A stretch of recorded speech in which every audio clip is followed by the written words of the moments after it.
Wewe Yesu ni wa mapenzi. Wewe Yesu ni wa ushindi. Ndani yako tuko na uwezo. Ndani yako tuko na salama. Ndani yako tuko na uponyaji. Ndani yako tunashinda vyote. Wewe unashinda. Wafu wako wakati ya Golgotha. Baba, tunasoma neno lako. Sawa Baba. Tukiseme tutapata lufu. Wewe shuka. Sema Bwana. Nitasema. Bantu patashikia. Bote mfalme. Tufundishe na ufundishi. Kutoka kwetu.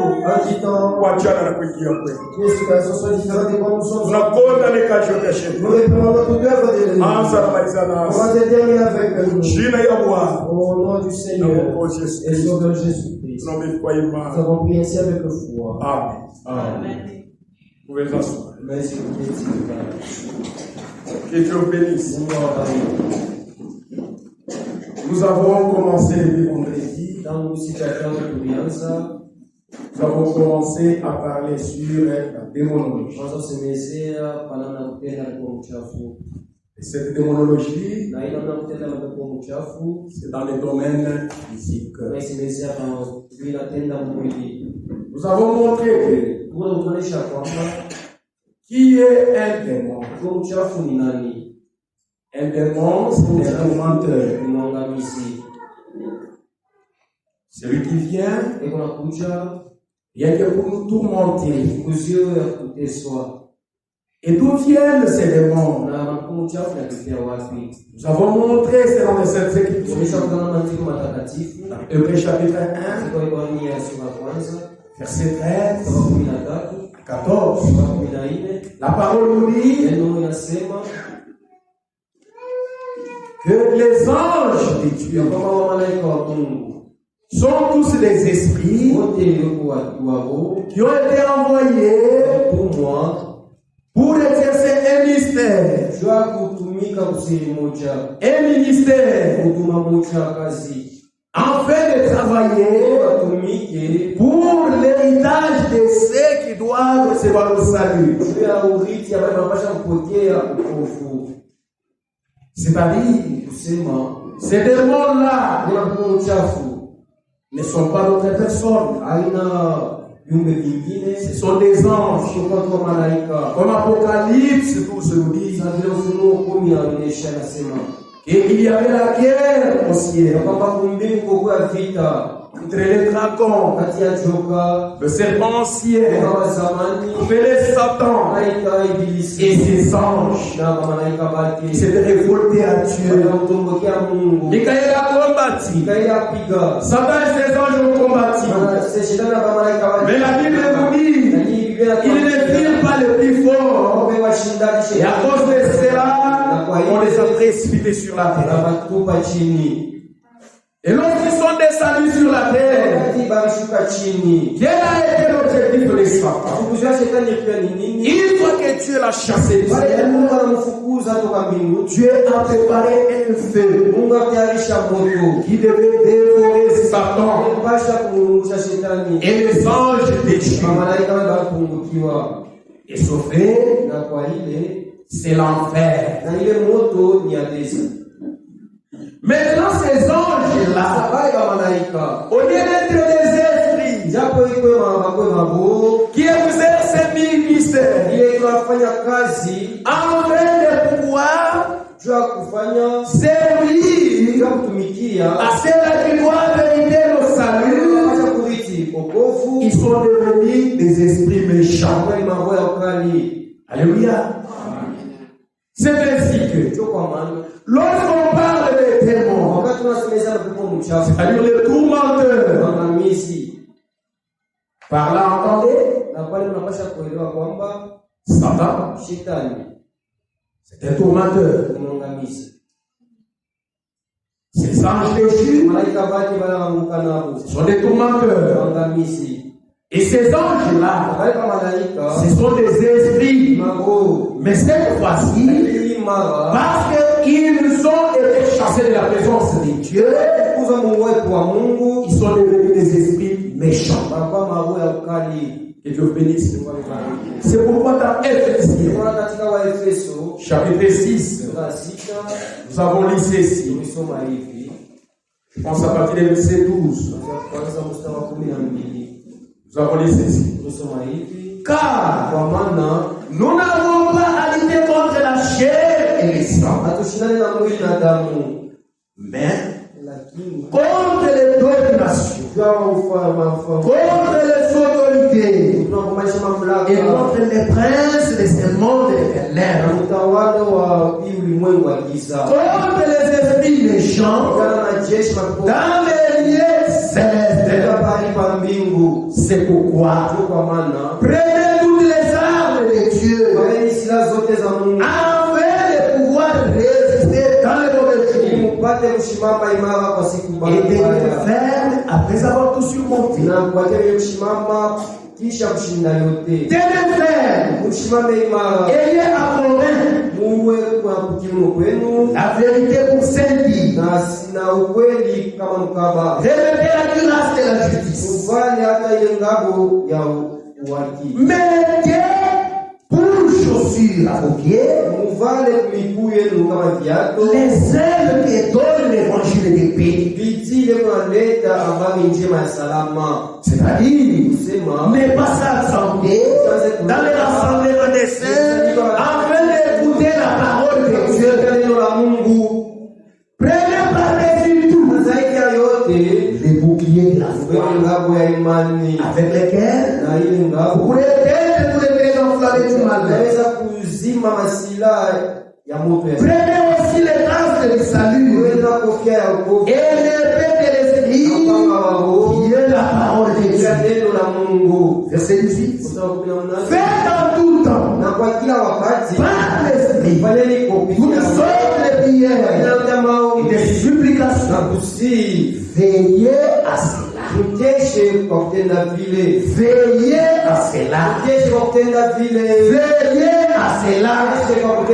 Avec une entière persévérance. Et priez pour tout l'esprit. Alléluia. Nous luttons contre les esprits méchants. Nous luttons contre les anges déchants. Nous luttons contre les démons. Nous luttons contre les diables. Satan. Dragon. Appelé le serpent. C'est lui qui séduit les mondes. C'est lui qui est appelé le malin. C'est avec lui que nous combattons. Que Dieu bénisse. Et ce sont ces démons-là, lorsqu'ils sont descendus sur la terre, ils ont commencé à tourmenter l'homme. Mais ces tourments-là, nous les parlons par rapport à son corps. C'est pourquoi cette démonologie, c'est dans les domaines physiques. Dieu connaissant que l'homme devait souffrir, parce qu'il est déjà séparé de Dieu, nous avons chanté avec vous que dans Jésus-Christ, tout comme la salama, alléluia, la paix se trouve dans Jésus. La vie se trouve dans Jésus. Alléluia. Si vous voulez avoir la paix, restez en Jésus. Une fois que vous sortez en Jésus, ce qui va vous arriver, ce sont les tourments, ce sont les maladies, ce sont les souffrances.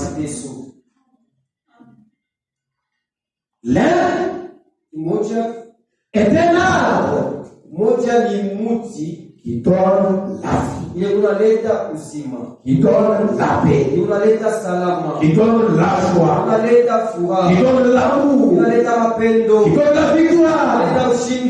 Alléluia. Mais l'autre était un arbre qui donne la mort, qui amène les maladies, qui amène la haine, qui amène la confusion, les troubles et la souffrance. C'est pourquoi notre Dieu, connaissant cela, il dit, comme le péché, d'abord est par le péché. Comme la mort est par l'incrédulité. Moi, l'Éternel, votre Dieu, je ne suis pas seulement l'Éternel qui vous guérit de vos maladies. Si je vous guéris de vos maladies, et je vous laisse dans le péché, vous allez continuer dans la souffrance, vous allez continuer dans les maladies, vous allez continuer dans les tourments. Mais moi, votre Dieu, avant de vous guérir de vos maladies, je suis l'Éternel qui vous pardonne de toutes vos iniquités. Alléluia. Il commence à vous pardonner de vos iniquités. Et après quoi, il vous guérit de toutes les maladies. C'est pourquoi nous devons le savoir. Aucune maladie ne peut posséder des noms. Le grand-père ne peut pas te jeter les sons de la maladie. La grand-mère ne peut pas te donner la maladie. Aucun homme ne peut tuer l'autre. Sans que la pourquoi, ni sans la jiage, ni mouillomba yake, ni mouillomba yake, ni mouillomba franga, je parle l'amour. La maladie, la souffrance, le tourment et la mort viennent du diable. Comme le diable a réussi à nous amener dans cette condition, le diable nous a séparés de Dieu. En nous amenant à douter à la parole de Dieu. Et quand il a réussi à faire ça, s'éloigner de Dieu, c'est la mort. Mais s'approcher de Dieu, c'est la vie. Et Dieu, dans sa grande miséricorde, il nous a sauvés. Comment nous a-t-il sauvés? Il a accompli la parole qu'il avait déjà dit dans Isaïe 35. Dites à mes enfants qui sont en train de se troubler, ne vous troublez pas, prenez courage, car voici votre Dieu, pas une autre personne, il viendra. Il viendra lui-même et vous sauvera. Quand il va vous sauver, à ce moment-là, l'âme de l'Iwe, vos sourires, les moitiés, vos sauter comme des cerfs, les aveugles, vont commencer à voir. Toutes les maladies, c'est l'homme qui et c'est là, c'est accompli dans le Seigneur Jésus. Cette écriture des psaumes 103 que nous avons le Seigneur l'a fait dans Matthieu chapitre 9, verset 1 à 10. Nous pouvons les lire.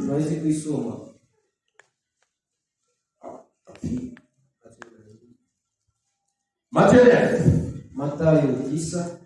Regardez. Je voudrais que vous voyez une chose.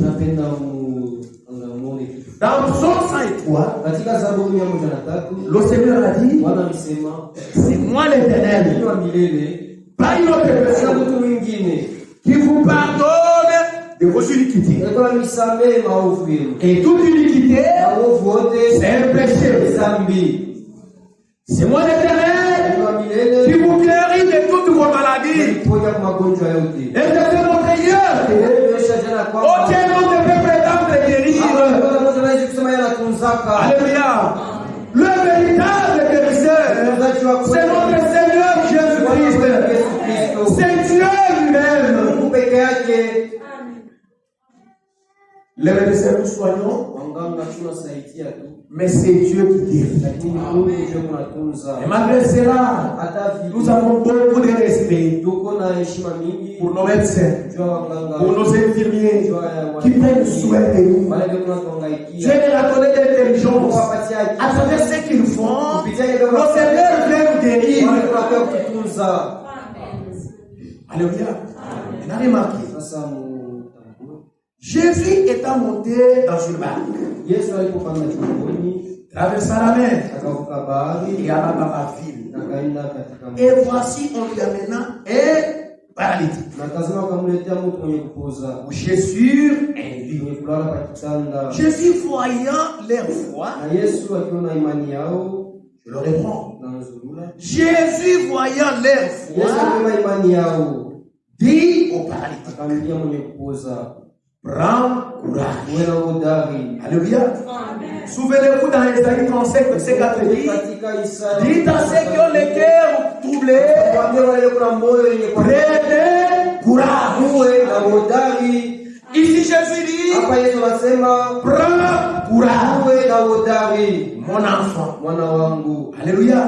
Dieu s'adresse à ses enfants. Dieu ne parle pas à d'autres personnes. Il parle à ses enfants. Quand il sait que ce sont ses enfants, ils vont entendre la parole, de croire à la parole de Dieu. Prends courage, mon enfant. Et après, tes péchés te sont pardonnés. Alléluia. Amen. Quand Jésus a dit ça, regardez ce qu'elle a fait. Sur quoi quelques scribes disent dedans d'eux, mais c'est un blasphème. Et Jésus, connaissant leurs pensées, dit, pourquoi avez-vous de mauvaises pensées dans vos cœurs? Car lequel est le plus aisé de dire, tes péchés sont pardonnés, ou de dire, lève-toi et marche. Or, enfin, que vous sachiez que le Fils de l'homme a sur la terre le pouvoir de pardonner les péchés. Regardez maintenant, il dit au paralytique, lève-toi, dit-il au paralytique, prends ton lit et va dans ta maison. Et il s'éleva, il s'en alla dans sa maison. Quand la foule vit cela,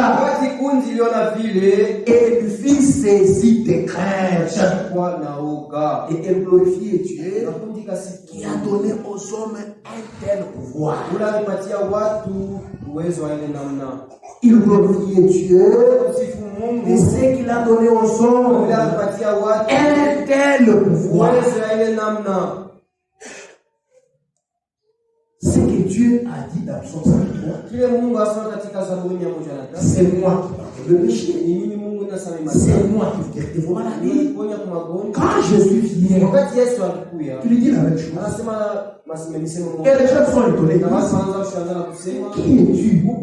Qui prétends-tu être? C'est comment tu blasphèmes. Le pardon des péchés est à l'Éternel, afin qu'on les craigne. Mais comment toi tu dis tes péchés te sont pardonnés? Qui prétends-tu être? Par l'acte qu'il a fait, il voulait faire voir aux gens que c'est lui qui a venu dans son c'est lui qui a envoyé Esaïe parler dans son 37. Esaïe 37. C'est la même personne qui se tient devant vous. Pour que vous sachiez que c'est la même personne. Parce que quand je pardonne les péchés sont invisibles. Vous ne pouvez pas voir ça. Comme vous êtes les hommes, j'aimerais que vous voyez quelque chose qui fera que vous compreniez que Jésus, c'est lui qui a fait cela. Maintenant, si vous ne croyez pas, parce que vous ne voyez pas comment ces péchés sont partis. Maintenant, vous allez le savoir. Et c'est moi qui ai le pouvoir de pardonner le péché. Je vais accomplir la deuxième partie qui dit: je vous guéris de toutes vos maladies. Maintenant, en paralysé, lève-toi et marche. Il s'est levé, il a commencé à marcher. Et les gens s'étonnaient. Comment il a un tel pouvoir? Et même Jésus dit: tout pouvoir. Il ne reste pas un autre pouvoir. Tout pouvoir a été donné au ciel et sur la terre. C'est moi qui ai ce pouvoir. Alléluia. Mais comme je vais déjà partir, je ne vais pas aller avec ce pouvoir. Je vais transmettre ce pouvoir à d'autres personnes qui doivent s'en servir correctement. Amen. Que Dieu vous bénisse. Et ce pouvoir, il veut que toi tu aies ça. Il veut que moi j'aie ça. Afin de continuer ce que lui a fait. Dieu vous bénisse. Maintenant, nous avons parlé avec vous que tout homme qui est ici, avant d'arriver là où il est maintenant, il était d'abord légère. Dans les rêves de ses arrière-grands-parents. Et si nous devons rentrer tous, nous sommes venus d'Adam. Alléluia. Lorsque tu avais créé Adam, tu as les rêves d'Adam. Mais pas tous ceux. Parce qu'il y a les autres qui procèdent du malheur. Les produits de l'hybridation entre l'animal et la femme. Lorsque Dieu nous a créés, Genèse chapitre 1, nous étions esprits à la ressemblance de Dieu. Dans Hébreux chapitre 2, verset 7, la Bible dit: Dieu nous a abaissés en dessous des anges. C'est-à-dire, l'esprit est supérieur par rapport au corps. Maintenant, c'est dans ce corps que nous sommes en train de souffrir. Oh, nous avons dit, si nous sommes sortis de Dieu, Dieu est la vie, et la vie éternelle. Par la chute, nous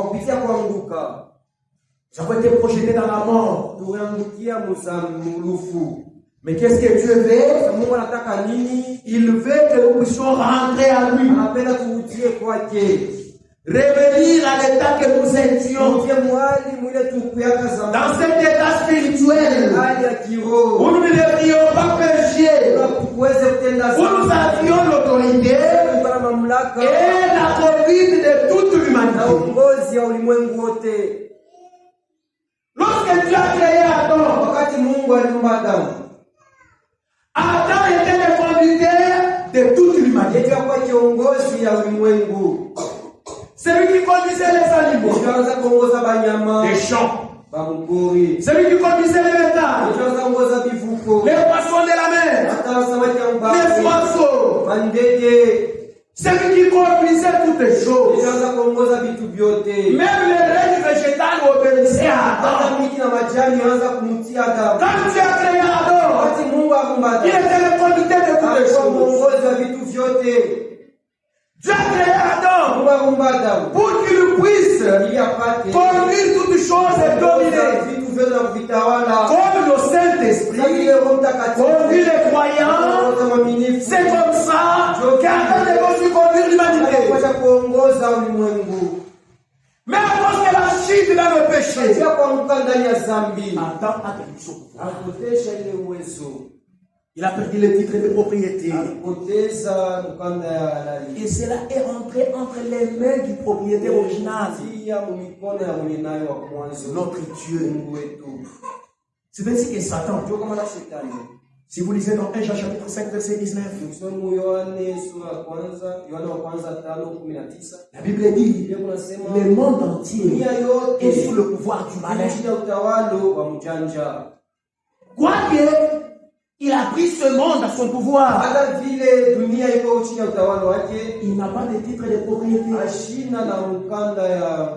Et regardez dans Matthieu 4, il a dit au Seigneur Jésus, si tu acceptes ma proposition, je vais te donner tous les royaumes de la terre.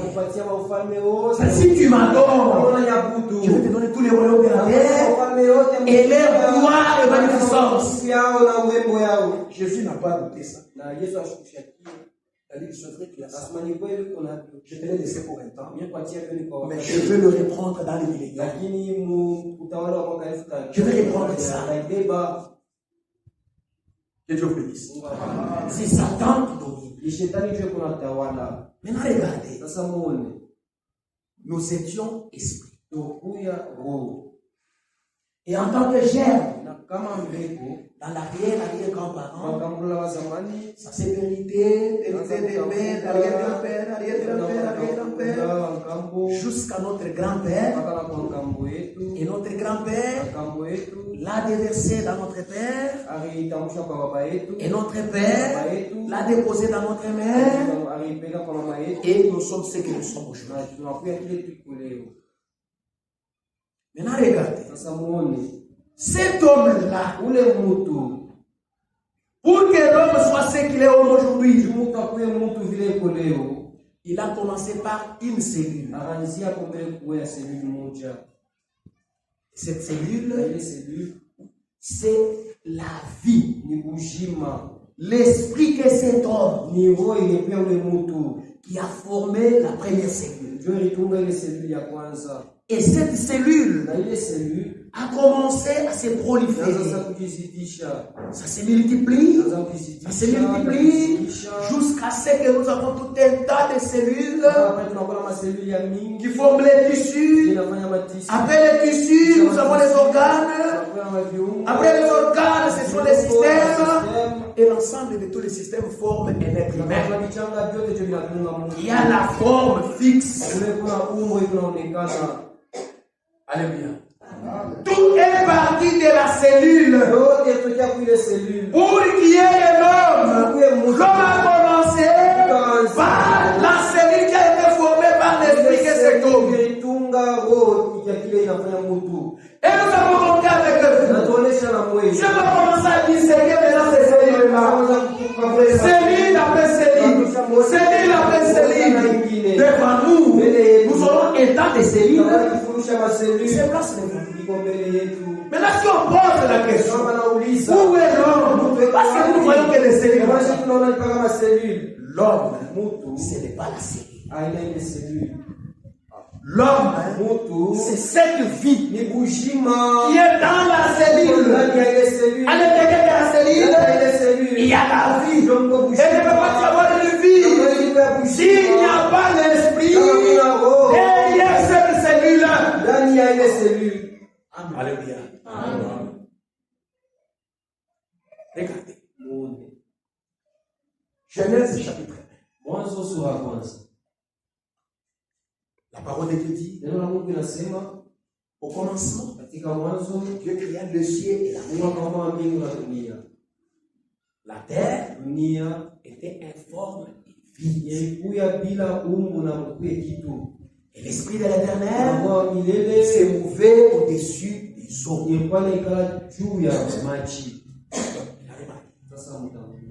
Pour que la terre prenne la forme, il fallait que c'est Dieu qui est l'Esprit éternel. Quitte l'éternité. Commence à descendre dans les temps. Comment je peux illustrer ça? Vous voyez ça? Quittez ici. Jusque là-bas. Là-bas c'est moins infini. Là-bas c'est plus infini. C'est l'éternité. Maintenant le Dieu qui est éternel, quitte l'éternité, il vient commencer les commencements. Dieu n'a pas de commencement, mais c'est lui qui a commencé les commencements. Et quand il a mon commencement, il descend dans les temps. Et c'est Dieu là. Il est le Logos. Il a pris la forme de parole. Lorsque l'Esprit était là, la terre n'avait pas de forme. Pourquoi? Parce qu'il manquait le Logos, la parole de Dieu. Il fallait que la parole vienne. Lorsque la parole est sortie, l'Esprit éternel vient entrer dans la parole et vérifie la parole. Et il y a la vie. Il y a la forme qui apparaît. Quand tu as prononcé la parole, bien que la parole est Dieu, la terre a eu la forme. C'est pourquoi la Bible dit, ma parole est esprit et vie. Que Dieu vous bénisse. Tu es venu au croix. Et Dieu nous a créés à sa ressemblance, dans un état esprit. C'est Dieu là. Il est éternel. Nous procédons de lui. Et la vie qu'il a transmise à nous, c'est la vie éternelle. Vous, qui avez écrit, vous avez la vie éternelle. Vous, qui avez écrit, vous avez la vie éternelle. Si nous avons la vie éternelle, comment est-ce que nous sommes là? Comment est-ce que nous souffrons? Cette souffrance arrive parce que nous sommes dans un corps de chair. Et ce corps n'a pas encore été délivré, n'a pas encore été racheté. Quel que soit le nombre de fois que vous êtes remplis du Saint-Esprit, remplis du Saint-Esprit, sachez-le, la maladie va vous atteindre. Pourquoi? Parce que nous sommes encore dans le corps qui n'a pas encore été racheté. Et c'est dans ce corps que l'ennemi vient nous tourner.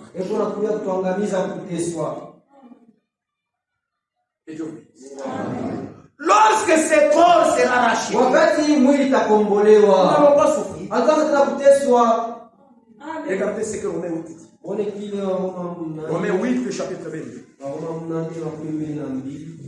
Voilà pour son temps. Romains 8, le chapitre 2. Chapitre 22. Oui, verset 22. Écoutez. Or, nous savons que jusqu'à ce jour, la création tout entière soupire et souffre les douleurs de l'enfant. J'aimerais que vous fassiez attention. La création tout entière soupire et souffre les douleurs de l'avortement. Verset 23. Et ce n'est pas seulement elle seulement, mais nous aussi qui avons les prémices de l'esprit. Nous aussi nous souffrons. Nous soupirons à nous-mêmes en attendant l'adoption, la rédemption de nos corps. Alléluia. Nous soupirons. Quel que soit nous avons les prémices de l'esprit. Nous avons été scellés du Saint-Esprit. Mais dans notre corps, nous soupirons. Que veut dire soupirer? C'est-à-dire que nous luttons pour conserver la vie. Quand la maladie vient, on commence à lutter. Je lutte. Et la maladie s'en va. Ça soupirer. Si vous regardez, même les arbres tombent malades. On a voté ma tomate. Tu plantes les tomates. On a voté ma tomate chaque fois à cause. Tu trouves les tomates commencent à courir. C'est quoi? Pourquoi la tomate commence? Pourquoi les tomates commencent à courir? Quand les tomates commencent à courir, elles s'aident aussi à elles. Qu'est-ce qui m'arrive? Les tomates soupirent. La tomate est au bois. Vous regardez la chèvre.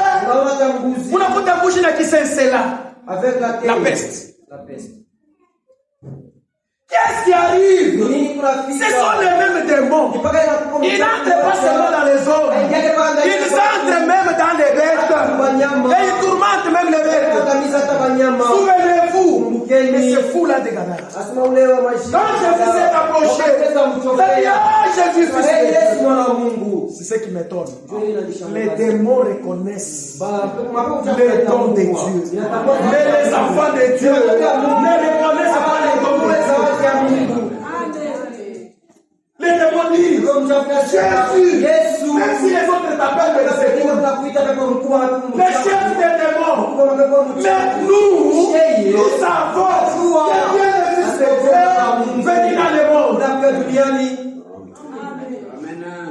Tu dis que tu crois. Les démons croient. Ils tremblent. Ce n'est pas cette foi.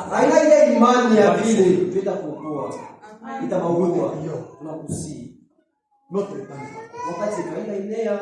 les démons savent qu'elle est envoyée. Wewe uloko unafuata mapepo chafu.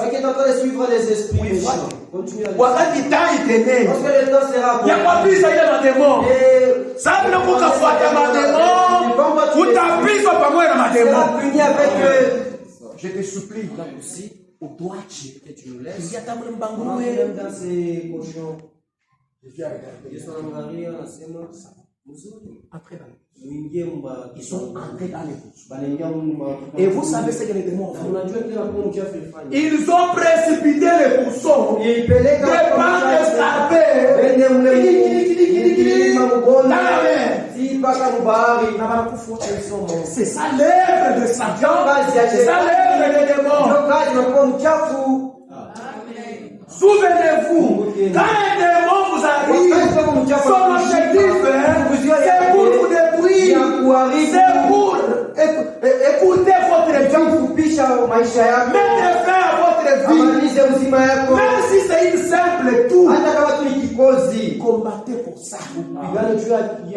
Ne négligez rien. Même si c'est la fièvre qui commence, c'est le démon qui est venu, vous devez vous lever et chasser ce démon-là.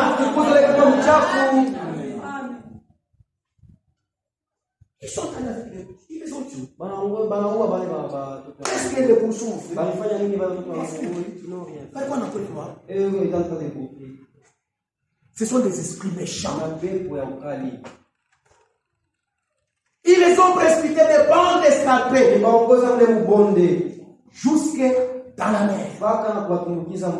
Ils sont tués. Maintenant, Si vous regardez, Kama mnaangalia. lui Satan quand il vient, Yeye shetani wakati anakuja. quand les anges viennent, Wakati mapepo mchafu inakuja. leur objectif, Kikuzio yabo c'est pour détruire, kuharibu, pour dérober, kujua c'est pour écorcher. kujua C'est ça le kuchinja. travail des démons. Kazi mapepo mchafu. Il n'y a pas un autre travail que ce démon a pu faire si ce n'est de vous détruire. Amen. Que Dieu vous bénisse. Lisons cela.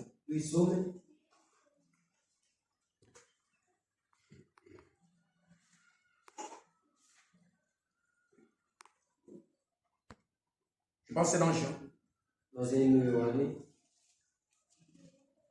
Commençons à partir des versets chapitre 10.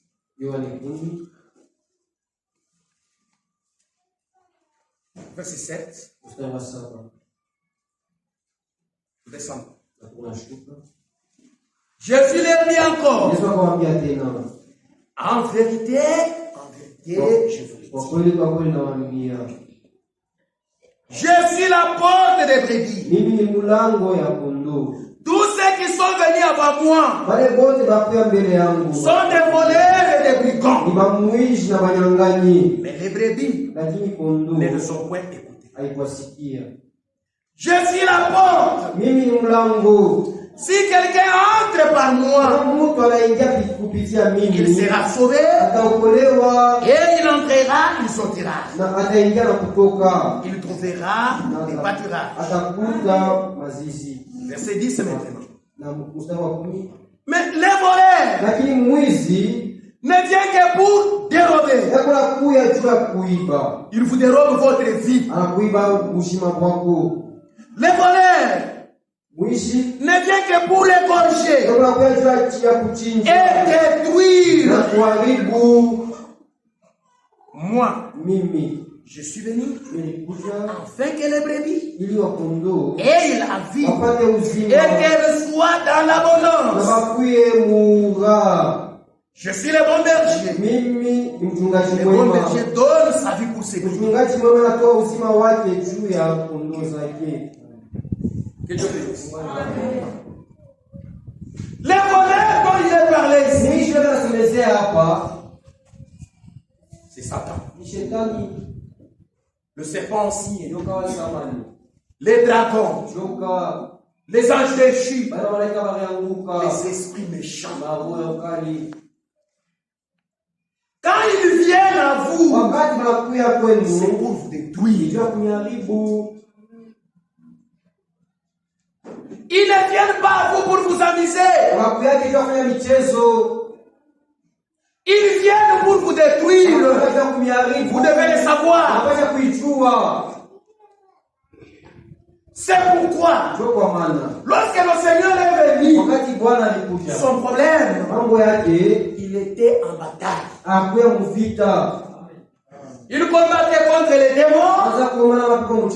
Il combattait contre les esprits méchants. Il combattait contre Satan. Pourquoi? C'était pour enlever la mort et nous donner la vie. Pour enlever la maladie et nous donner la bonne santé. C'est pourquoi la Bible nous dit, par ces maîtrisures, nous sommes guéris. C'était ça l'objectif. Pourquoi quand il trouvait quelqu'un qui est accablé par les démons, chasser les démons. Toi, démon. Et le démon ça. Alléluia. Il faisait ça pendant qu'il marchait sur la terre. Il a guéri beaucoup de malades. Il a chassé les démons. Il a fait comme ça.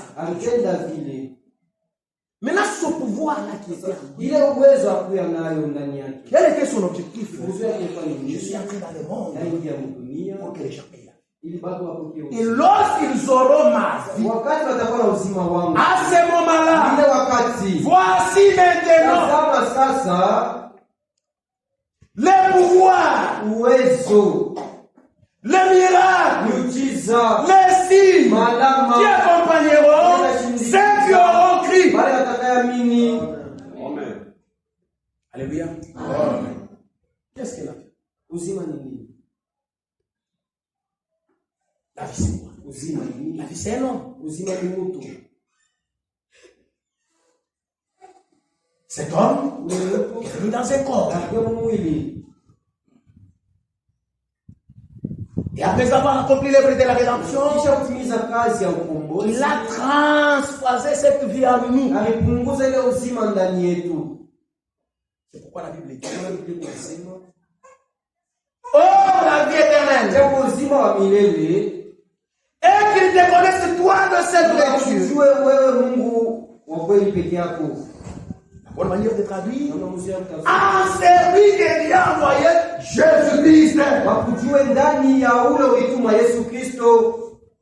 Alléluia. Si tu connais qui est Jésus, si tu connais qui est Dieu,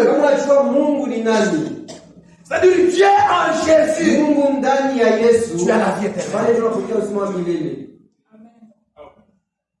Et Jean 5 dit, 1 Jean 5, et sur le livre.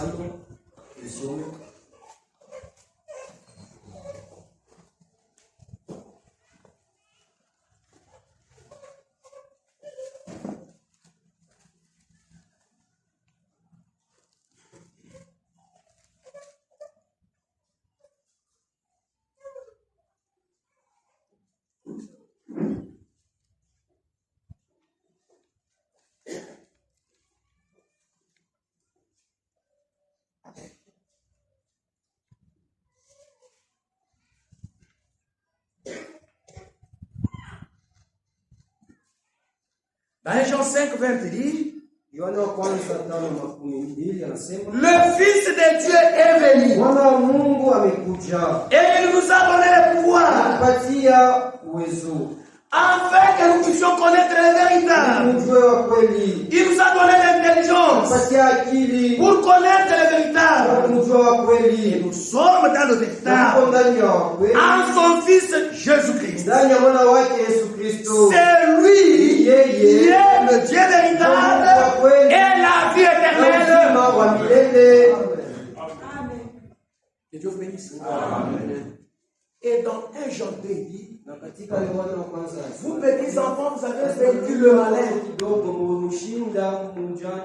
Et qui est celui qui a vaincu le malin? Sinon celui qui croit que Jésus-Christ, Jésus est le Fils de Dieu.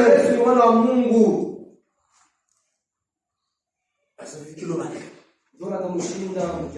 il nous a donné la vie. Maintenant, remarquez.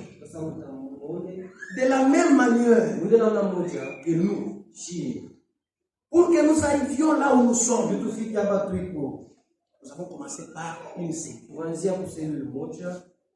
Et cette cellule s'est proliférée, jusqu'à devenir un être humain et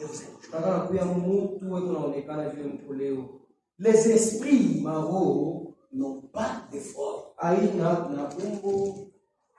Dans cet état spirituel, si tu regardes, tu verras le corps comme un corps semblable au corps de l'homme. Ce corps ne peut pas toucher. Ce corps-là, il n'a pas de 5 sens. Maintenant, qu'est-ce que ces esprits font? De la même manière que nous avons commencé par une cellule. Prenons l'exemple de la maladie de cancer. Qu'est-ce que ce démon a fait? Il attend une occasion favorable en vous. Quand vous avez été formé des cellules, il va attendre qu'une cellule reçoive un coup.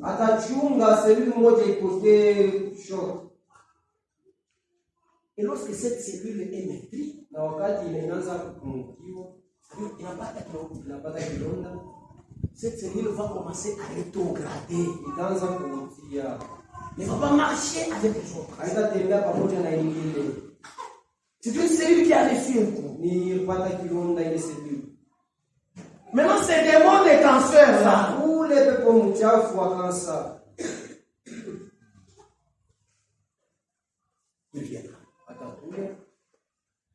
Et c'est un charognard. Charognard, c'est le roi de posa. qui mange de la pourriture. Il vient, Atakuya il attend l'occasion favorable. anachunga bati ya mzuri. Regardez dans notre corps. Samone mumulie. Comme Dieu nous a créés, Sasa Mungu akumba. Dieu a bien équipé ses corps. Mungu aliweka vitu vyote mzuri mumwili. Je vous ai dit que quand les maladies viennent, Wakati magonjwa kuna les corps ils soupirent. mwili kuna ukua. Mais comment les corps soupirent? Mwili kuna ukua je. Il y a ce qu'on appelle dans les corps l'immunité cellulaire. Vile wanaita mwili immunité cellulaire. Ce sont des anticorps que nous avons. Ni mantikoro tuko nayo. Lorsqu'il y a les germes qui entrent là-bas, Wakati kuko mbegu inaingia dans les corps, mwili, pour nuire à votre vie, jua kuharibu uzima yako. ces anticorps vont s'approcher, Ile mantikoro ils vont itachoka. commencer à livrer bataille Inaanza avec les kupigana. microbes qui sont dans Ile votre mamikrobi corps. inaingia mwili yako. Ils se battent là-bas, ils se battent. Ule wanakombana. Et pendant qu'ils se battent, Wakati wanakombana, il y aura des anticorps qui vont mourir. itakuwa mantikoro Il y a aussi des microbes qui vont mourir là-bas. Kama mikrobi itakufa. C'est ce qui va former les pus. Ndio ile inafanyaka inaleta ile makusa. Alléluia.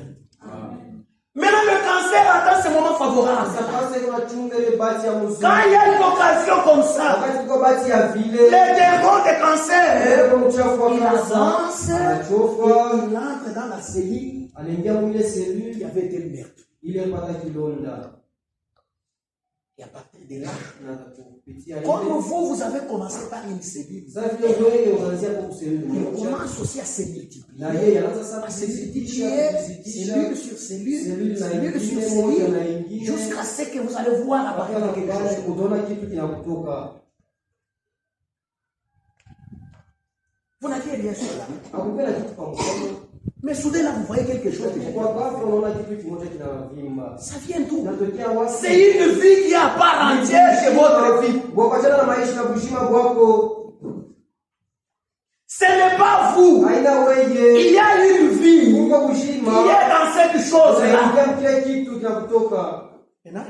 Sasa muone. C'est quelque chose qui procède Kitu de inatokea l'esprit. kwa kuroho. Ça n'aura pas une forme précise. Hakitakuwa na umbo moja ya kuonekana mzuri. Ça peut être allongé, Inaweza kuwa ya mrefu. ça peut être oblong. Inaweza kuwa ya C'est vraiment asymétrique. haina tuna umbo ya kawaida Et ça se trouve là. na inaonekana toka pale Il est marqué. na muone. Quand il est là-bas, Wakati yako il est en train de saper votre vie. eko naribisha bujima bwako, Il est en train de se nourrir de votre sang. eko nakula damu yako, Il est en train de vous tuer à petit feu. kwa pole pole.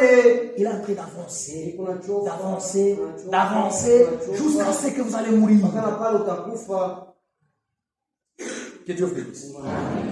Il continuera à se multiplier, cellule sur cellule, cellule sur cellule, cellule sur cellule. Utaona kalikuwa hivi, inaanza kunenepa. Petit enflement et puis ça commence à grossir.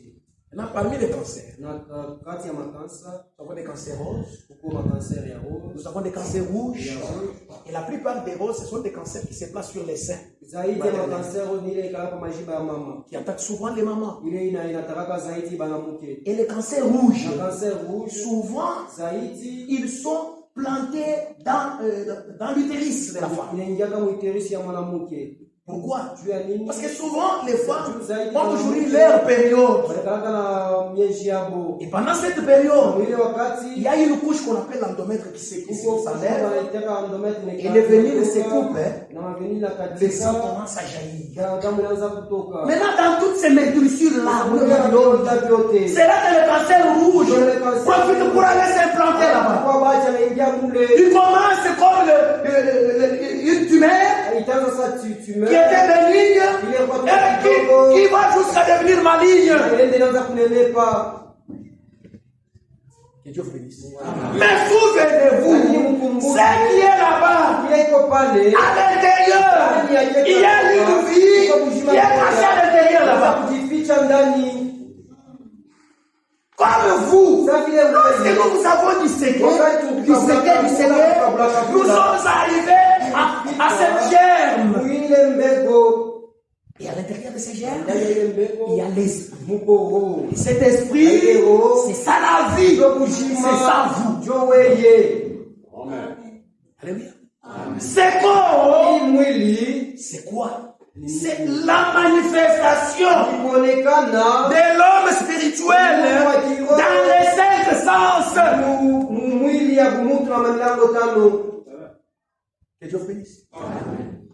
Cet homme-là continue à vivre dans ses corps parce que ses corps respirent. Il a le souffle de vie. Il a la bonne santé. Si ses corps n'arrivent plus à respirer, il y aura la séparation des deux. L'esprit sort et le corps reste par terre. On appelle ça la mort naturelle. Maintenant, quand les démons viennent, son objectif est de vous saper. Et il vous sape à petit feu jusqu'à ce que vous allez mourir. Nous avons dit que quand les voleurs viennent, c'est pour dérober, c'est pour écorcher, c'est pour tuer. Ne viens pas pour vous apporter la paix. C'est pourquoi Jésus a dit, allez partout prêcher la bonne nouvelle. Celui qui croira et qui se fera baptiser, celui-là sera sauvé.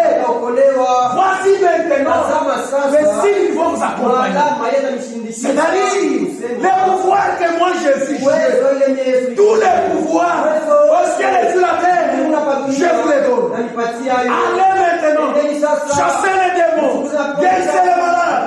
Je vous donne le pouvoir de marcher sur les serpents et sur les scorpions. Même si vous prenez un breuvage mortel, cela ne vous fera rien. À qui? Seulement à celui qui croit. Frère, la vie est en vous. La guérison se trouve en vous. Tout ce que vous avez besoin, ça se trouve en vous. Le problème, voyez. C'est pourquoi vous venez. On a mené une nature. J'ai insisté de lire là-bas pour que vous voyez. Jésus a regardé et il a vu qu'ils avaient la foi. Alléluia. Alors il dit, encourage mon enfant, tes péchés ne sont pardonnés. Et après, comme il avait la foi, il lui a dit, lève-toi, prends ton lit, marche, et va dans ta maison. Aussitôt il s'est mis. Il a commencé à marcher. C'est ce que fait les démons dans les corps. Ça peut être aussi la cataracte qui attaque souvent les yeux. C'est un démon qui vient se placer sur votre œil. Il commence à se multiplier là-bas. À l'intérieur de cette cellule-là, il y a un esprit, il y a la vie. Il se multiplie là-bas. Il se multiplie. Et il couvre toute votre œil. Et vous devenez aveugle. Les gens m'ont donné des bons noms. Cataracte, cancer, ceci, cela. Ce sont des noms que les médecins disent. Mais quand tu regardes, il regarde, il dit, c'est un démon. Que ce soit dans le domaine physique ou dans le domaine religieux, ce sont des démons. Alléluia. Maintenant, regardez ce cancer. Il s'est multiplié. Soudain, on a un mouton qui me colle. C'est comme celle-là qui souffre de ce qu'on appelle l'onchocercose, l'éléphantiasis. Patte d'éléphant.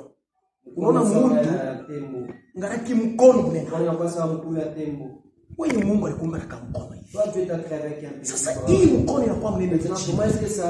il y a une autre vie qui s'est ajoutée à votre vie. Que Dieu vous bénisse. Cette vie ne vient pas pour vous laisser en vie. Souvenez-vous, il vient pour vous détruire. Il vient pour vous égorger. C'est ça le travail des démons. Vous et moi, nous devons continuer le travail que Jésus a fait. Au-dessus de nous, il nous a créés. Parmi nous, il nous a sauvés. Il a chassé les démons. Et à nous, il doit continuer les mêmes œuvres. Il faut que toi, tu te tiennes avec ce pouvoir. Comme l'exemple que je vous ai donné hier du pécheur. Quand les démons viennent, s'il doit t'obéir, cela ne dépend pas de la façon que tu parles. Ça ne dépend pas de ton habillement. Mais les démons savent s'il va t'obéir ou pas. Après les démons regardent. La Bible dit, vous avez été régénérés par une parole vivante et permanente de Dieu. Ce n'est pas par une semence incorruptible, mais par la parole vivante et permanente de Dieu. Et cette parole, elle est une puissance, elle est la vie. Quand les démons regardent, ils vont être croyants. Et croyant est né de la parole de Dieu. Lorsqu'il est né de la parole de Dieu, il est esprit, il est vie. Lorsque tu t'étais là-bas, tu regardes, il voit la personne de Jésus en toi, la parole de Dieu. C'est là qu'il voit le Dieu. C'est pourquoi, lorsque vous affrontez un démon, vous devez savoir qui vous avez affaire. C'est pourquoi la Bible nous dit, ne posez pas précipitamment les mains sur le corps. Avant d'imposer les mains, rassurez-vous.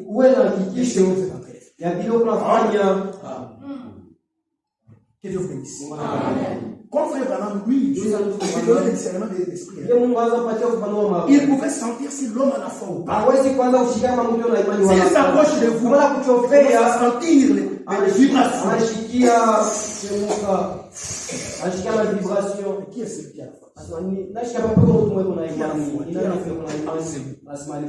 Le démon, il commence.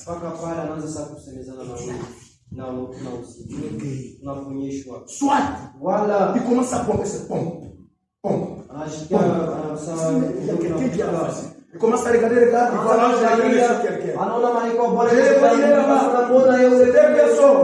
Il a levé la moue. Il est venu pour tel corps. Pour dire à son serviteur.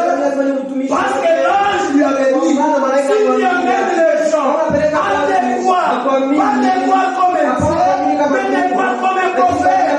Envoyez les dieux, même les cancers. Ne résistez à la parole. Pour dire que je suis son serviteur, oui, c'est le roi. Au nom de Jésus, soyez. Que Dieu vous bénisse. Si vous commencez à disséquer maintenant, c'est cancer. Vous allez arriver à la première cellule. Qu'il avait là où il s'est tenu en bras pour qu'il puisse entrer dans cette cellule. Cette cellule-là, ce n'est pas ça. Il est en train de vous détruire. Ce qui vous détruit, c'est autre chose. C'est pourquoi vous vous appelez cancer, mais Dieu, lui, appelle démon, un tourmenté, un esprit méchant, un ange déchu qui a venu sauver votre vie.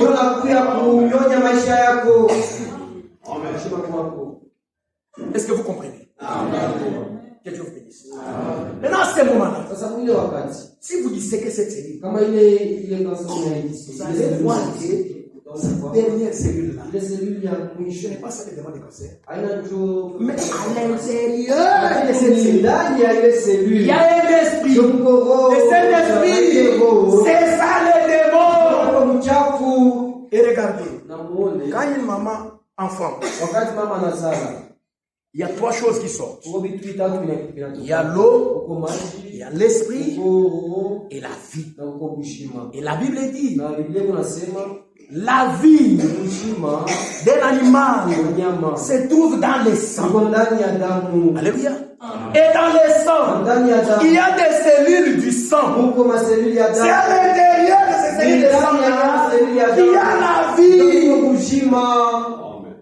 Pourquoi vous êtes obligé de manger le sang? Ndio maana wanakataza kula damu.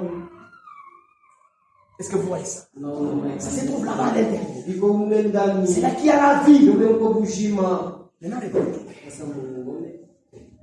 Lorsque vous avez un cancer, Wakati uko na kanser, lorsque vous avez la cataracte, wakati una cataracte, et vous venez devant, na unakuya mbele, dans la ligne de prière, mstari ya maombi, pour qu'on puisse prier pour vous, kuombeye, vous devez avoir la foi. unapasha kuwa na imani.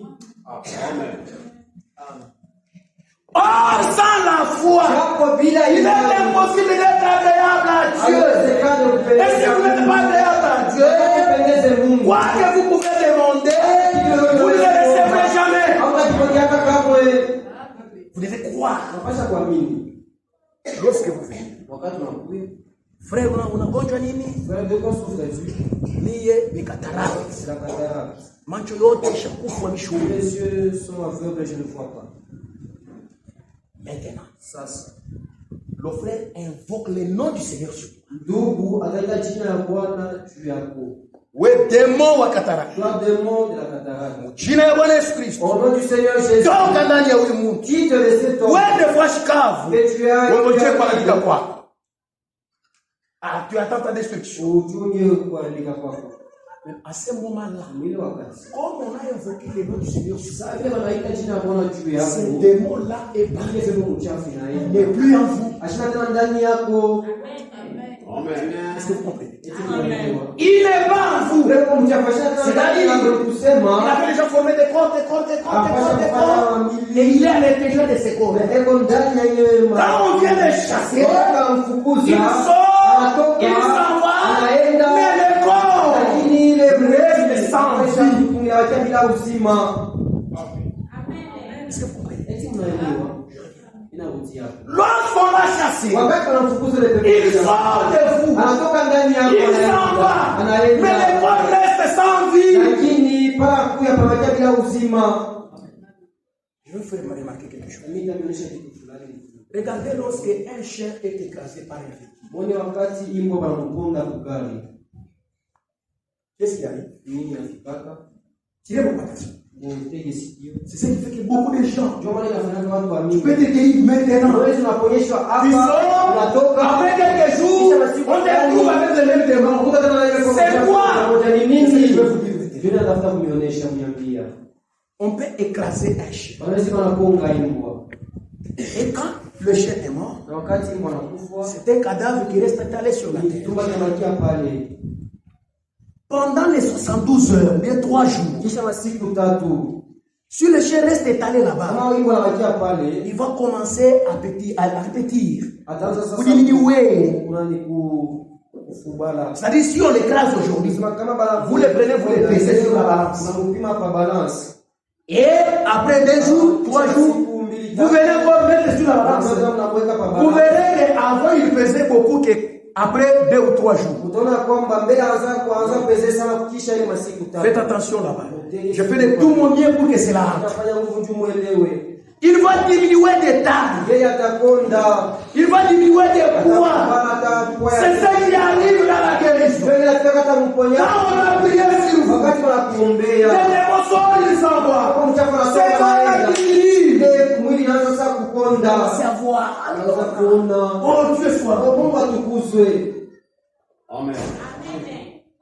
Voyez, le corps est en train de diminuer. Mais regardez le 4e jour. Vous verrez que le même chien qui avait diminué les tailles est devenu volumineux au point d'éclater. C'est quoi? Il a enflé parce qu'il n'y a pas la vie. Ça peut arriver que vous aviez vu. Et je vous ai dit,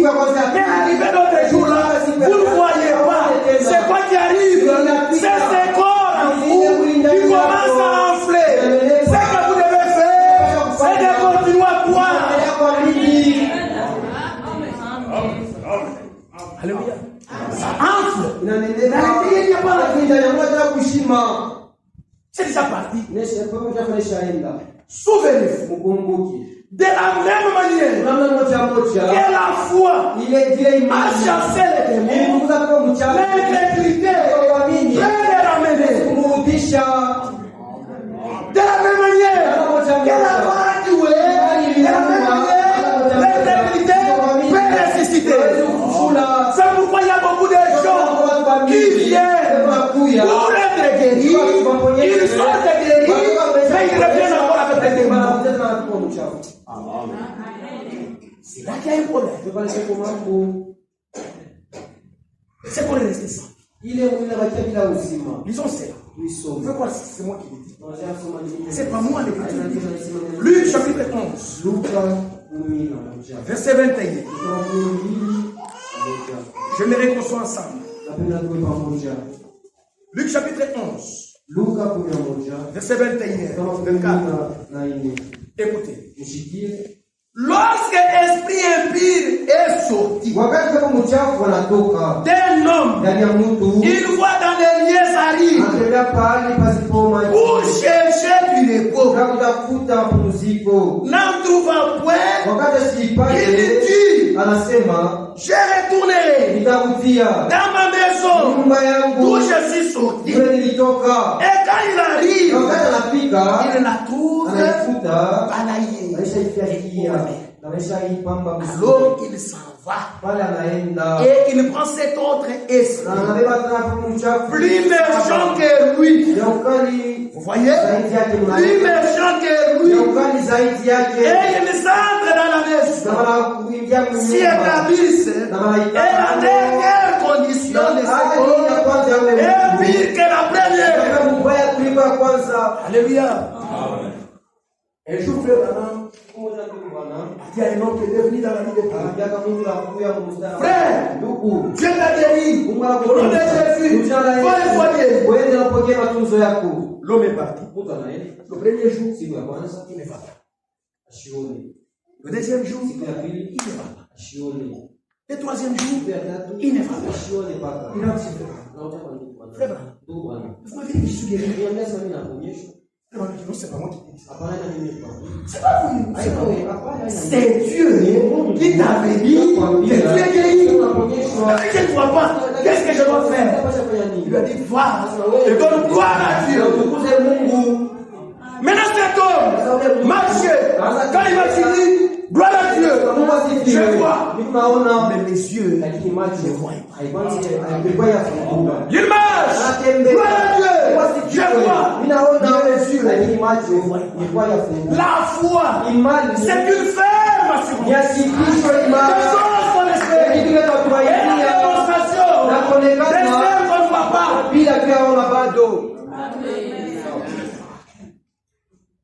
Qu'il Dieu soit. Quelque chose de bien mérité. Frère,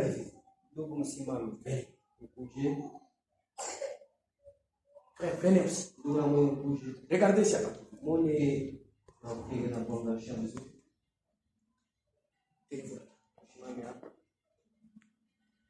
Qu'est-ce que vous voyez devant? Non, Vous voyez quoi? Pardon? Parlez à haute voix. C'est mon. Deux personnes. Est-ce que vous aussi vous voyez des personnes? Mettez la main à l'air si vous voyez. C'est lui qui a vu des personnes ici. Que Dieu vous bénisse.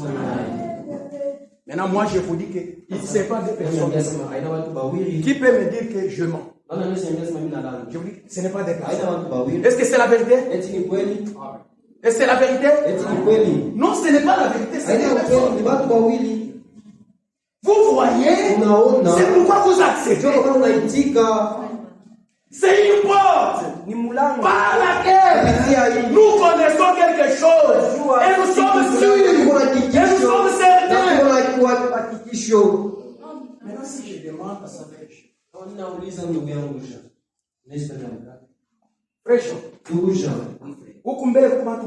ici devant il y a combien de gens? Vous voyez? Le sens de la vie n'est pas là. haikuna Mais malgré cela, ça n'arrache pas, ça n'enlève pas ce qui est là. ile ikwako. Frère qui est au centre, Ndugu unashakala kusenti. jouez un peu sur le centre. Mupige kusenti. C'est des joueurs seulement. Touchez les touches. Uguse tu. Ce n'est pas connecté. Haina connecté. Prenez la guitare. Wewe hata guitar. J'aimerais que vous compreniez ça. Ninapenda Si vous comprenez, ça va vous aider. Kama mnaelewa mtaya, kama mnaelewa. Jouez frère. Fortement. Mupige nguvu.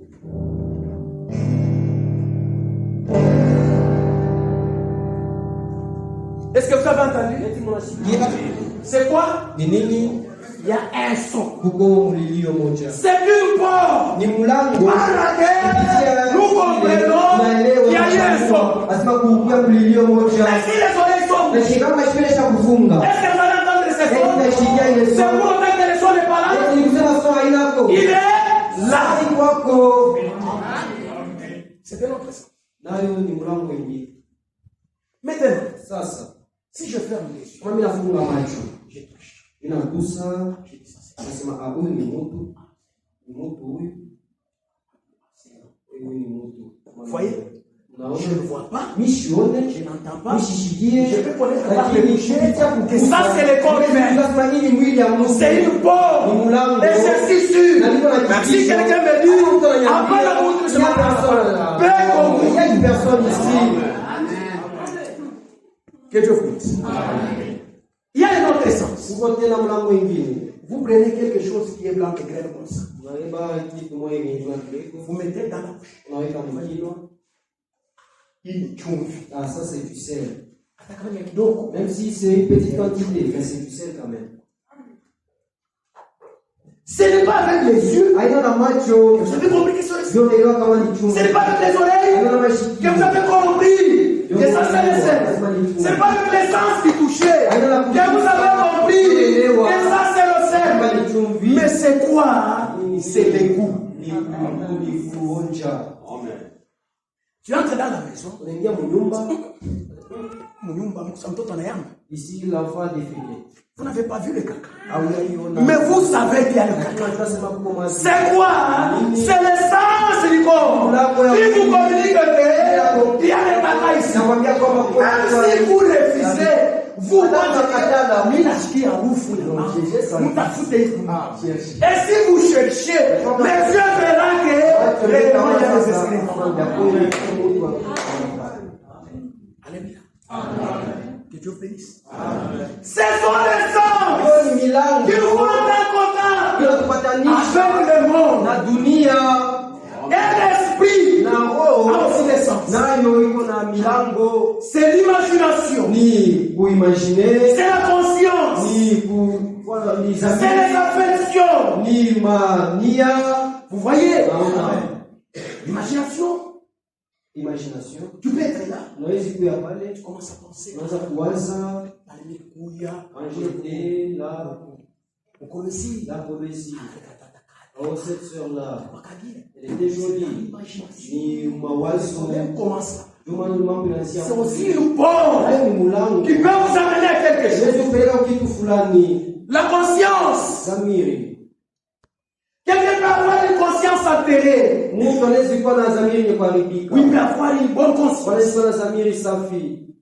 Les affections. Mania. Vous pouvez aimer le bien, vous pouvez aimer le mal. Unapenda kibaya. Les sentiments. C'est une porte de l'esprit. Ni mlango wa roho. Vous pouvez avoir des bons sentiments, pas des mauvais sentiments. Mbaya. C'est l'esprit et le corps. Ni mwili na roho. Mais si nous parlons précisément du corps. Na hapa tunasemezea mwili. Maintenant, Sasa, qu'est-ce que la foi? imani ni nini? La foi, c'est le super sens. Yo, ni mlango ya juu. Si vous faites confiance à votre corps, Kama tumainia mwili yako, pourquoi pas faire confiance à l'âme? kwa nini hautatumainia nafsi? Parce que la porte d'entrée de l'âme, Maana mlango c'est le libre arbitre. ya nafsi ni C'est que vous croyez, c'est ce qui est dans l'âme. iko ndani ya nafsi. soit c'est l'incrédulité, soit c'est la foi. Par le libre arbitre. Vous pouvez être incrédule ou être incroyant. Et je bénisse. Maintenant, qu'est-ce qu'est la foi? Quand je regarde les fonctions de la Bible, je vois qu'elle s'était arrêtée quelque part. Il fallait continuer. La foi, ah ça c'est bien. Je me sens riche. La foi, c'est de faire des choses qu'on ne voit pas, des choses qu'on ne touche pas, des choses qu'on n'entend pas, des choses qu'on ne goûte pas, des choses qu'on ne sent pas.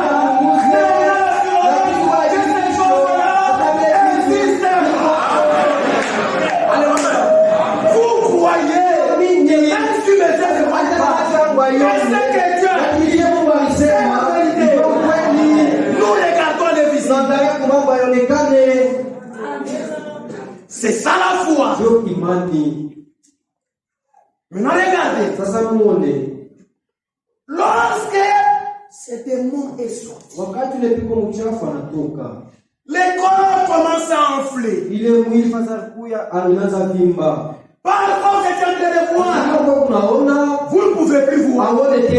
Ce que vous devez faire, voyez que la guérison a eu lieu, le démon est parti.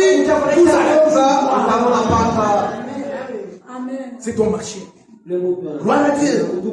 Je vois. Mais il ne voyait pas.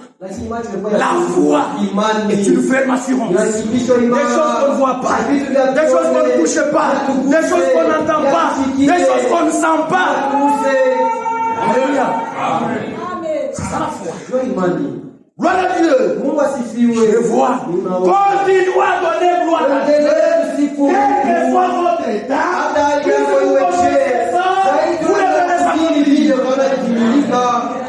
c'est pourquoi on appelle Abraham le père. Il a crié contre tout ce que les hommes ne peuvent pas croire. Quand il était déjà vieux, avancé en âme, sa foi aussi, avait déjà atteint le bord. Mais Abraham crie à l'impossible. Isaac. Alléluia. La foi, c'est une ferme assurance. Et Jacques 1 dit, Jacques 1, je prends ça. Jacques chapitre 1, il dit ceci.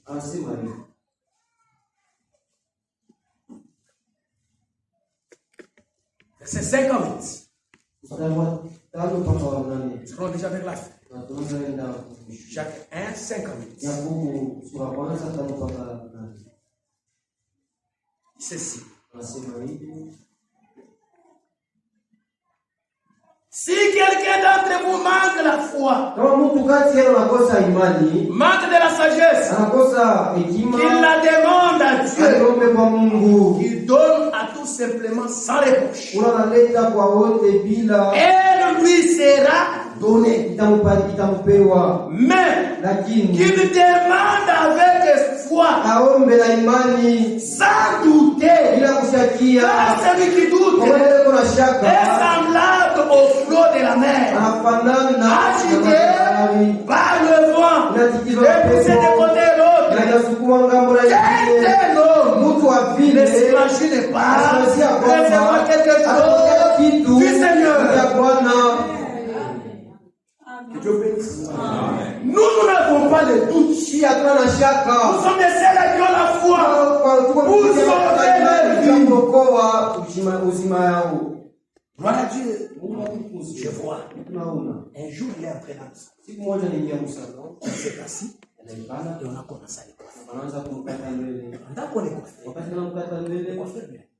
on m'a dit que tu étais parti voir cet homme-là. Je l'avais vu. Il a prié pour toi.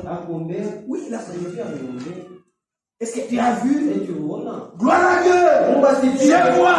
Et au même moment, les yeux se sont ouverts. Il a commencé à voir. Alléluia. Donnez toujours gloire à Dieu. Et continuez à quelle soit celle qui arrive. Un jour, Jésus a envoyé les disciples.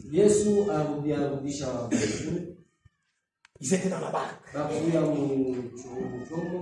Et la nuit étant venue, il a commencé à aller vers eux et marchant sur eux. Quand il s'approche, ils se regardent, fantôme. Jésus leur dit, rassurez-vous, c'est moi. Pierre regarde. Seigneur, si c'est toi, ordonne que je marche. Jésus lui dit, marche. Viens faire descendre l'autre. Il vient dire, s'il le faut, fais descendre l'autre. Il commence à marcher. Il commence à marcher. Il commence à marcher. Pas Pierre là-bas.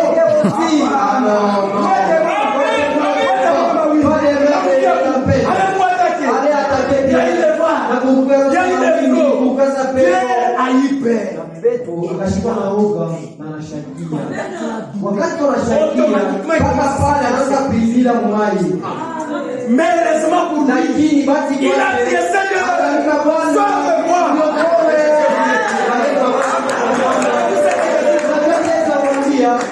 Pourquoi il a il ne fallait pas douter. Toi, il fallait continuer à croire. La foi, c'est une victoire. La foi, c'est une fermeture. La foi, fait ce qui est impossible devenir possible. La foi, c'est une sauter des maladies. Je vais sauter des affections. Je vais sauter des démons.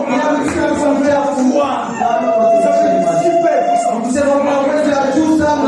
Avec la foi, vous pouvez changer la mort en vie. Alléluia. Avec la foi, vous pouvez changer les choses impossibles. Que Dieu vous bénisse. Le corps commence à enfler. C'est le corps qui enfle. Toi, continue à croire. Comme le cœur pompe. Le sang qui est déjà oxygène. Faut commencer à aller partout. Faut commencer à ramasser les déchets. Au fur et à mesure que le sang passe, tous ces déchets vont partir. Et vous serez complètement guéris. C'est pas ça que vous êtes guéris. Vous êtes guéris depuis les jours où les démons sont sortis de vous. C'est ce qu'elle a dit mon fils. Vous les disséquez. Vous trouvez qu'à l'intérieur, il y a un esprit. C'est pourquoi c'est lui qui prie. Doit avoir la foi. C'est lui qui croit. À celui qui prie. Doit avoir la foi. Maintenant, remarquez. Quand il voit là-bas, son démon est parti. Il s'est dit, mais si je ne sais plus où aller, je vais rentrer voir. Là où j'étais. Quand il est tout, il regarde. C'est qui il m'a dit? Mais il regarde. L'homme bon qui devait être là. Il n'est pas là. Oh, c'est vide. Il n'y a personne. Qui est cet homme bon? C'est la foi. Alléluia. Une fois que la foi est toujours là-bas, c'est lui qui a ses démons.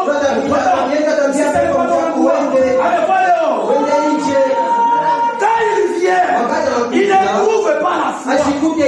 Il dit, si je venais seul, on peut encore me chasser. Il va prendre d'autres esprits méchants, plus méchants que lui. 7. Il vient avec eux. Et maintenant là, il s'établit encore. Et votre condition devient pire. Que Dieu bénisse. Pourquoi? Parce que vous avez douté. Il fallait croire. Quand vous croyez, vous là, vous avez ce que vous cherchez. Tout est possible. Tout.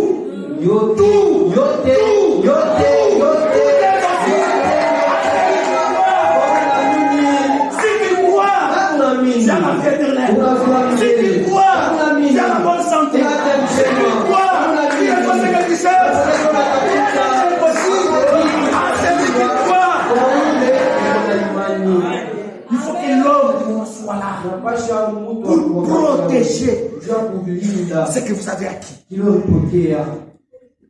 Maintenant, sur 1000 personnes qui viennent, pour qu'on puisse prier pour eux, 999, ils viennent sur base de l'espérance. Ils n'ont pas la foi. Ils disent quoi? J'espère que je vais te guérir. Mais ils n'ont pas la foi. Regardez. Quand on est dans de vous, vous pouvez le lire dans les esprits séducteurs. Paragraphe 49, vous allez jusqu'à 49. Si on est dans de vous, ça dit autre chose. Mais à l'extérieur de vous, par la bouche, vous confessez autre chose. Vous dites, je vais te guérir. Tu vais chasser les démons. À l'intérieur de la vie, c'est autre chose. Vous avez une foi intellectuelle. Vous n'avez pas la foi véritable de la parole de Dieu, qui est la victoire pour les croyants. Et remarquez, là-bas à l'intérieur, il y a un démon qui doute de la parole de Dieu.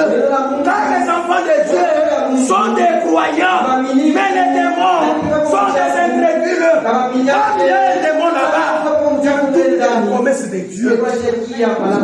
Théo, vous avez la connaissance de la parole. Mais à l'intérieur, il y a un démon qui doute. Amen. Il y a un démon qui doute. Il est pas fort. Il y a quelque chose que je vais dire. C'est pour vous l'épouse de Christ. Nous lisons. Prends ta plume et écris. C'est ainsi dit le Seigneur. Lorsque frère Branham était en train de chercher le Seigneur, Dieu lui a dit, prends ta plume et écris. Et ce qu'il est en train d'écrire, c'est ce que le Seigneur me dit. Page, ici je commence page 2. Il n'y a pas de numérotation des paragraphes. Si vous comptez juste à partir de 5e paragraphe, il nous dit ceci. Notez, ceci m'a été donné la nuit. Notez, l'harmonie existant entre le Père et le Fils. Jésus ne faisait jamais rien ne faisait jamais rien avant que cela lui ait été montré par le Père. Jean 5, verset 19. Cette harmonie doit maintenant exister entre l'époux et son épouse. Il lui montre sa parole. Elle la reçoit. Elle n'en doute jamais. Donc, rien ne peut nuire. Pas même la mort. Car si la semence est mise dans l'épouse, comme elle était dans Marie, l'épouse a la pensée de Christ. Est-ce que vous entendez? Alors ça. Car elle était ce que Dieu veut. Qu'il soit fait avec la parole.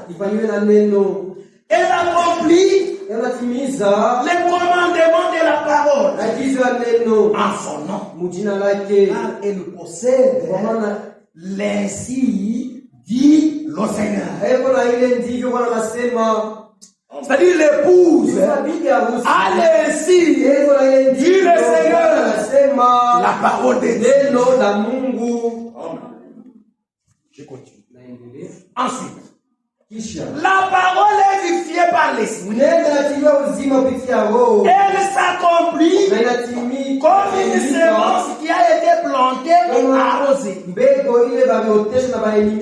Elle arrive à son plein épanouissement, il accomplit son but. Na inafika muraya mzuri na natimiza kifukuzio yake. Maintenant, écoutez. Sasa msikie. Dernier paragraphe. Ceux qui sont de l'épouse ne font que sa volonté. Personne ne peut les contraindre à agir autrement. Ils sont les signes du Seigneur. Sinon, ils restent tranquilles. Ils savent que ce doit être Dieu en eux faisant le même œuvre.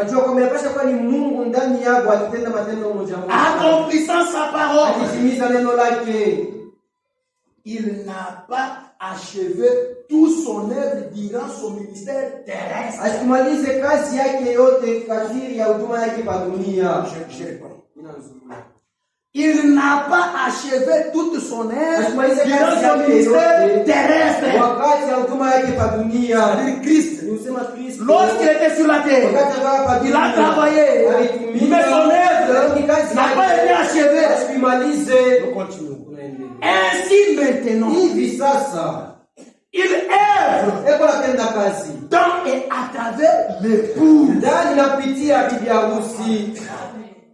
Ainsi maintenant, il œuvre dans à travers l'épouse. Elle le sait. Car son air n'était pas encore venu de faire certaines choses qu'il doit faire maintenant.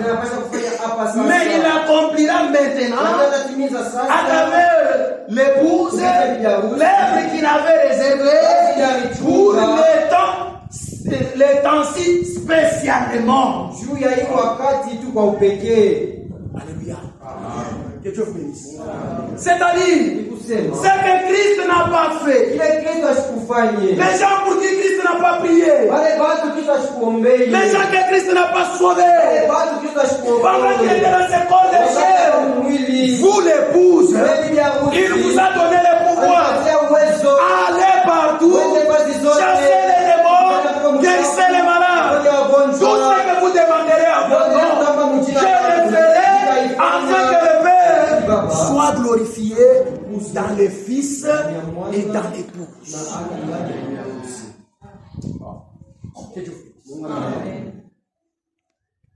Vous, Église, nous avons une grande responsabilité.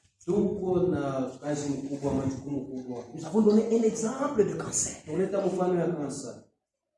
Il y a tant de maladies qui font ça. La malaria, c'est la même chose. La fièvre typhoïde, c'est la même chose. Souvenez-vous, quand un démon est chassé dans un homme, il crée beaucoup de complications. Maintenant, il y a la différence entre la guérison divine et le miracle. Le miracle, c'est quelque chose qui s'accomplit instantanément. C'est pourquoi la Bible dit, il y a ceux qui ont les dons d'opérer des miracles. Mais d'une manière nette et réelle, quand la guérison divine vient, elle passe par ces processus. Maintenant, vous qui avez entendu ça, vous devez croire, continuez à croire jusqu'à ce que vous allez voir ça. Souvenez-vous, la foi vient de ce qu'on entend. De ce qu'on entend de la parole de Dieu. Je vous bénisse. Frère Branham a été envoyé pour amener les cœurs des enfants au Père. Matthieu 4, 5, 6. Lorsque vous allez dans Romains, chapitre 10, commencez à partir de verset 8, la Bible dit pourquoi les cœurs ont été ramenés. Parce qu'on croit du cœur. Qu'est-ce qu'on croit du cœur? C'est ce qu'on entend. C'est ce qu'on entend de la parole de Dieu. Que Dieu bénisse. Celui qui croit, il reçoit ce qu'il croit. Que Dieu bénisse. On nous entend les cantiques. Un cantique de la foi. Nous allons tous entrer en prière. Nous allons demander au Seigneur, comme ces jours-là, quand il a regardé les disciples, il leur a dit, les hommes de paix de foi, ils ont regardé le Seigneur, c'est vrai, nous avons le paix de foi, mais toi, qui est celui qui donne la foi, augmente-nous la foi. Le Seigneur a besoin que Dieu bénisse. Quand nous entendons les cantiques, et tous nous allons chanter en méditant, après nous entrons en prière.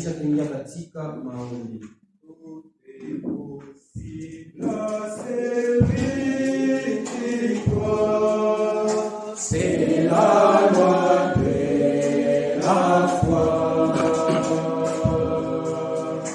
dans merveille qui nous vient.